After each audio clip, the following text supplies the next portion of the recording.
Hello class 12 students. Today we're not going to start any chapter. आज हम एक छोटा सा टेस्ट कर रहे हैं to check your revision and कितना तुम पढ़ रहे हो. So this particular test, ये दो टेस्ट हैं हमारे पास and this particular test ये chapter 1 and 4 से हैं. So just 1 and 4 के क्वेश्चन मिलेंगे तुम्हें. ये टेस्ट है अराउंड 25 मार्क्स का. What is this? ये मार्क्स हैं, 25 मार्क्स का टेस्ट है एंड 1 आवर की ड्यूरेशन के लिए ये होगा. इसके अंदर 14 क्वेश्चन है. So let's start. पहले तुम इसको अटेम्प्ट करना. I am going to discuss the question साथ के साथ, but you pause the video, attempt the question, pause the video, attempt the question और लास्ट में आंसर्स चेक कर लेना. First question we have is what would be the IQ of a 14-year-old child with a mental age of 16. So simple सा MA by CA का formula लगेगा यहाँ पे. MA by CA into 100. Chapter 1 में हम पढ़ के आ चुके हैं इसको. MA by CA इंटू 100 करेंगे तो कितना आएगा? 16 by 14 इंटू 100. करके देखो सॉल्व और आंसर बताओ फटाफट से. इसका ऑप्शन नंबर ए है हमारा 110, ऑप्शन बी है 114, ऑप्शन सी है 120 एंड ऑप्शन डी है 6. तो इसका आंसर हो जाएगा 114. ये रहा. ठीक है. Then when question number 2, when people believe that their feelings, thoughts and actions are controlled by others, तो this type of delusion is called what? 4 types के delusion हमने पढ़े थे. अगर लोगों को ऐसा लगता है कि उनके thoughts, feelings और action कोई और control कर रहा है तो उस delusion को क्या बोलते हैं? delusion of control. Next, which of the following is not a symptom of ADHD? Inattention, hyperactivity, breathing problem, both A and B. Both inattention and hyperactivity is a symptom of ADHD. तो ये तो cut गया और ये भी cut गया क्योंकि इसमें ए और बी है. तो option number C, breathing problem, it is not a symptom of ADHD. Speed and power test B. Power test can be distinguish on the basis of. Speed test और पावर टेस्ट को हम किस basis पे differentiate कर सकते हैं? ठीक है. स्पीड टेस्ट टाइम लिमिट के बेसिस पे कर सकते हैं, डिफ़िकल्टी के बेसिस पे कर सकते हैं, इसके बेसिस पे नहीं कर सकते. If you remember, speed test जो होते हैं उसमें टाइम लिमिट होती है ना. पावर टेस्ट में कोई टाइम लिमिट नहीं होती, but the questions are arranged in a level of difficulty. So 1 and 2 हो जाएगा इसका answer. Which of the following is an example of performance test? इनमें से परफॉर्मेंस टेस्ट का कौन सा एग्जाम्पल है? RSPM, MBTI, none of these और भाटिया बैटरी. तो RSPM नहीं है. RSPM परफॉर्मेंस टेस्ट नहीं है. It is a non verbal test. Remember chapter 1 में इसका एग्जाम्पल भी दिया हुआ है and there is a box, उसके अंदर लिखा हुआ भी है. MBTI तो हमारा पर्सनालिटी का टेस्ट है and it is a self report measure. So इसका आंसर है भाटिया बैटरी इन्वेंट्री. ये मैंने जब पढ़ाया था चैप्टर 1 उसमें भी बताया था कि भाटिया बैटरी एक सेट ऑफ टेस्ट होते हैं. जहाँ पे भी बैटरी आ जाए ना, मतलब उसमें काफ़ी सारे टेस्ट एक साथ यूज़ होते हैं एंड ये एक परफॉर्मेंस टेस्ट है. ठीक है. A psychotic person would probably score the highest on which MBMPI scale. एक साइकोटिक पर्सन है. साइकोटिक मतलब उसका रियलिटी से टच जो है वो ख़त्म हो चुका है. उसकी साइकी बहुत ज़्यादा, मतलब वो हेलुसिनेट कर रहा है, डिल्यूजन शो कर रहा है. तो MBTI में हमने पढ़ा था, सॉरी MMPI में हमने पढ़ा था कि 10 सब स्केल्स होते हैं, है ना. सॉरी इसमें चैप्टर 2 के भी कुछ क्वेश्चंस हैं, बट चलो ठीक है. MMPI में हमने पढ़ा था कि उसके अंदर 10 सब स्केल्स होते हैं जो 10 डिफरेंट डिसऑर्डर्स को मेजर करता है या असेस करता है. तो अगर कोई साइकोटिक पर्सन है तो उसके अंदर इनमें से कौन सी डोमेन पे वो हाईएस्ट स्कोर करेगा? तो वो स्किज़ोफ्रेनिया पे हाईएस्ट स्कोर करेगा, क्योंकि साइकोटिज्म, schizophrenia is a psychotic disorder जिसके अंदर सारे के सारे साइकोटिक सिम्टम्स आते हैं. नेक्स्ट क्वेश्चन इज, ये तुम्हें कहाँ मिलेगा? इससे रिलेटेड मटेरियल, इससे रिलेटेड MMPI वाला जो टेस्ट है वो चैप्टर 2 के अंदर है.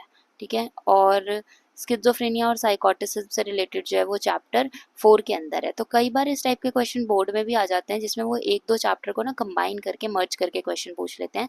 बहुत ज़्यादा कॉम्प्लिकेटेड नहीं आते, बट आ सकते हैं कभी कभी. Next is assertion reason. Question number 7, primary mental abilities theory was given by Thurston. Correct है. जो हमारी 7 प्राइमरी मेंटल एबिलिटीज़ थेरी है उसके अंदर 7 एबिलिटीज़ जो मेंशनड है वो किसने दी थी थेरी? लुइस थर्स्टन ने दी थी. तो ये this is correct.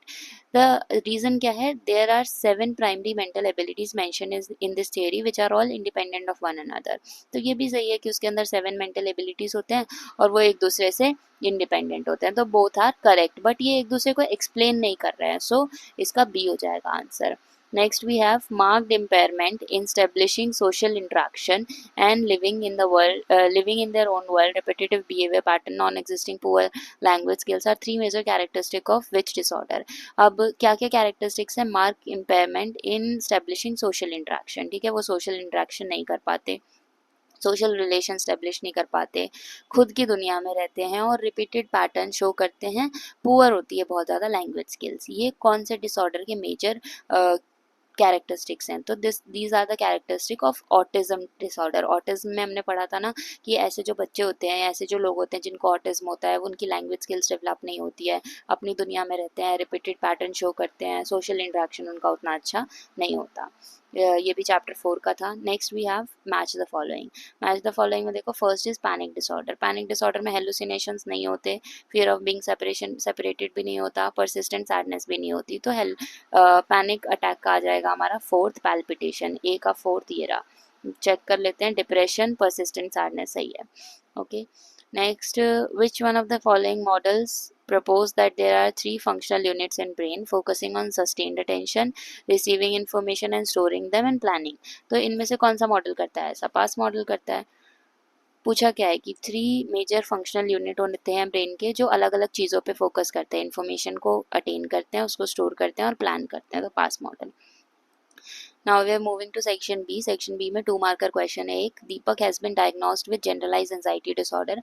How is generalize anxiety disorder different from day to day anxiety? अब इस क्वेश्चन में तुम्हें क्या करना है? जनरलाइज एंजाइटी डिसऑर्डर के सिम्टम्स लिखने हैं, ठीक है, साइंस एंड सिम्टम्स। इसने पूछा है कि दीपक जो है उसको डायग्नोस किया गया है जनरलाइज एंजाइटी डिसऑर्डर से, तो जो डे टू डे एंजाइटी होती है और जनरलाइज एंजाइटी होती है वो कैसे डिफरेंट होती है? तो ऑब्वियसली सिम्टम्स मेंशन करोगे कि जनरलाइज एंजाइटी में क्या क्या सिम्टम्स होते हैं। पैल्पिटेशंस होती है, वेग परसिस्टेंट फीलिंग ऑफ एप्रीहेंशन होती है ना, ब्रीदिंग रेट, ब्रीदिंग बढ़ जाती है, उसके बाद हमेशा वो एंटिसिपेट करते रहते हैं कि उनके साथ कुछ बुरा होने वाला है। तो सारे साइंस एंड सिम्टम्स मेंशन कर दोगे। और क्या साइंस होते हैं एंजाइटी के? फ्रीक्वेंट यूरिनेशन, स्लो डाइजेशन या fast digestion, lack of sleep, palpitations, heart beat increase होना, ब्रीदिंग रेट इंक्रीज हो जाना, है ना, फाइट फ्लाइट रिस्पॉन्स ट्रिगर हो जाना। तो clinical picture, give the clinical picture का मतलब ही यही है कि वो तुमसे साइंस एंड सिम्टम्स पूछ रहे हैं। Done. Next we have Aryan and Kabir are identical twins raised in different environment. Aryan grew up in an academically rich household while Kabir had limited educational exposure. Illustrate the influence of both heredity and environment in their IQ development. अब question में क्या बोला है कि आर्यन और कबीर दो identical twins थे। अब तुम्हें चैप्टर 1 में याद होगा ट्विंस की बात कहाँ पे हुई थी, जहाँ पे वो कोफिशिएंट्स दिए हुए थे। तो एक तो वो कोफिशिएंट्स लिख दोगे कि कैसे कैसे जो होते हैं इंटेलिजेंस और हेरिडिटरी और उसका एनवायरनमेंट का इन्फ्लुएंस होता है एक दूसरे के ऊपर, कि अगर आइडेंटिकल ट्विन सेम एनवायरनमेंट में है तो 0.90%, अगर डिफरेंट एनवायरनमेंट में है तो 0.75%, है ना, वो लिख दोगे चारों। और उसके बाद ये लिखोगे कि हेरिडिटरी और एनवायरनमेंट का कैसे इम्पैक्ट होता है, nature versus nurture approach. Basically nature को एक्सप्लेन करना कि इट इज़ द हेरिडिटरी और जेनेटिक कॉम्पोजिशन, नर्चर को एक्सप्लेन करना कि it is the environment that we live in, और उन दोनों को कंपेयर कर लेना। 3 मार्क का क्वेश्चन है, तो मेक श्योर कि इनफ डेटा तुम लिख कर आओगे। Next is differentiate between hypochondriasis and conversion disorder and obsession and compulsion. So hypochondriasis क्या होता है? हाइपोकॉन्ड्रियासिस को हम इलनेस एंजाइटी डिसऑर्डर भी बोलते हैं। तो फर्स्ट तो ये लिख दोगे कि hypochondriasis is illness anxiety disorder, it comes under somatic and symptom disorder. उसके बाद कन्वर्जन डिसऑर्डर में पॉइंट लिख दो कि कन्वर्जन डिसऑर्डर जो होता है उसके अंदर the person develops inability of, मतलब उसकी जो एक कोई बॉडी पार्ट होता है वो काम करना बंद कर देता है ना, पैरालिसिस हो गया, पार्शियल ब्लाइंडनेस हो गई, पार्शियल हेयरिंग प्रॉब्लम्स हो गई, वो कन्वर्जन डिसऑर्डर में आ जाएगा। और इसके अंदर उसके अंदर किस में आता है? सोमैटिक सिम्टम डिसऑर्डर के अंदर आता है, ये भी लिखोगे। उसके बाद नेक्स्ट पार्ट है obsession and compulsion.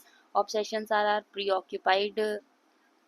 Being preoccupied with a thought, मतलब बार बार उस चीज़ के बारे में सोच रहे हैं। और कंपल्शन क्या होता है कि हम उस एक्शन को रोक नहीं पा रहे हैं, मतलब उस एक्शन को फ्रीक्वेंटली परफॉर्म कर रहे हैं। फॉर एग्जांपल ऑब्सेशन में हो जाएगा कि being preoccupied with the idea of getting contaminated, कि उसको कंटामिनेशन का डर है। और कंपल्शन में क्या आ जाएगा कि उसको बार बार ऐसा लग रहा है कि मैं कंटामिनेट हो जाऊंगा क्योंकि मैंने इस चीज़ को छू दिया, उस चीज़ को छू दिया, तो वो हैंड वॉश कर रहा है। तो obsessions are thoughts and compulsions are actions. तो ये लिखना है कि obsession are the thought component and compulsion are the action component. Obsession is our preoccupation with an idea and inability to stop thinking about them, and our inability to stop thinking about them.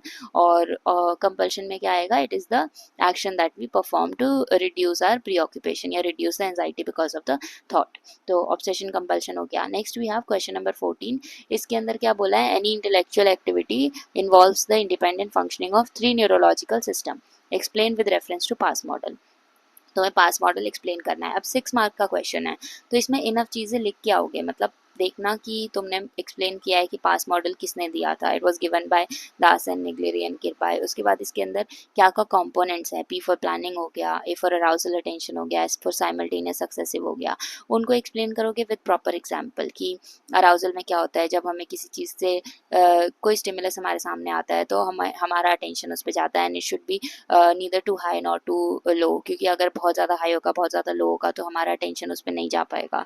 Then once we attend to any stimulus तो हमारा system arouse हो जाता है। System arouse होने के बाद हम क्या करते हैं, जो भी इन्फॉर्मेशन हमें उस स्टिमुलस से मिल रही है उसको या तो हम साइमल्टेनियसली प्रोसेस करते हैं या सक्सेसिवली प्रोसेस करते हैं।